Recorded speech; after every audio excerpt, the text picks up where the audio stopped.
In the creation story of the Bible, it explains that when God created humanity, He gave them power to care for creation. And later, they chose to eat from the tree of the knowledge of good and evil.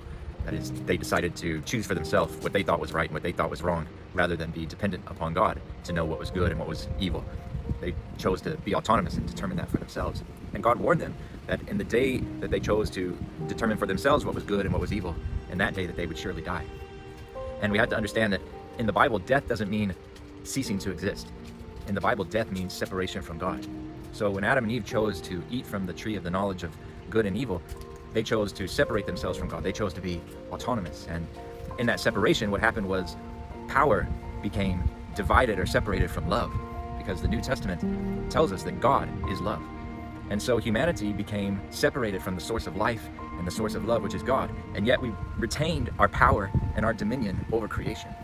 And that is what has caused all of the human suffering and pain that we have seen throughout human history, is power separated from love.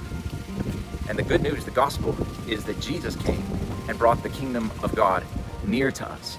Jesus said in Mark chapter 1, "The time is fulfilled. The kingdom of God is at hand. Repent and believe in the gospel." And what that means is not that the end of the world is near, but that God's ruling presence is as close as we want it to be. That if we will receive Christ as our King, that He will reign over us and He will restore love to power. That our dominion, our power, our authority no longer needs to be separated from love. And this is the answer to all of the problems that we see today. When power is separated from love, it brings pain and suffering into people's lives. But when love is restored to power, it brings flourishing. It brings abundant life. And that begins with us yielding our hearts to the Spirit of Christ, allowing Christ to enter into our lives and be Lord over us as individuals, and empower us to love and to forgive our neighbors and to love and to forgive everyone around us. Power by itself corrupts, but power, when it's connected to love, allows things to flourish. We see this even in human relationships between children and parents, that children are under the authority and parents have power over their children, but in the best case scenario, it's for the good and the flourishing of the child. Of course, because we're human and because we're sinners, even that can be corrupted sometimes when a parent is selfish and wants to put themselves at the center of the relationship between the parent and the child. And even then, that authority and that dominion over the child can be corrupted. But the worst kind of human suffering is when one individual exercises dominion and authority over another individual, but they have no love for that person.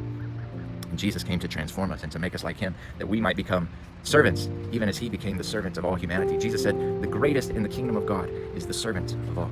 And Jesus restores love to power, so that any dominion, any power, any authority that we have is exercised out of a place of desiring what's best for another person. May God's kingdom come. May love be restored to power. God bless you.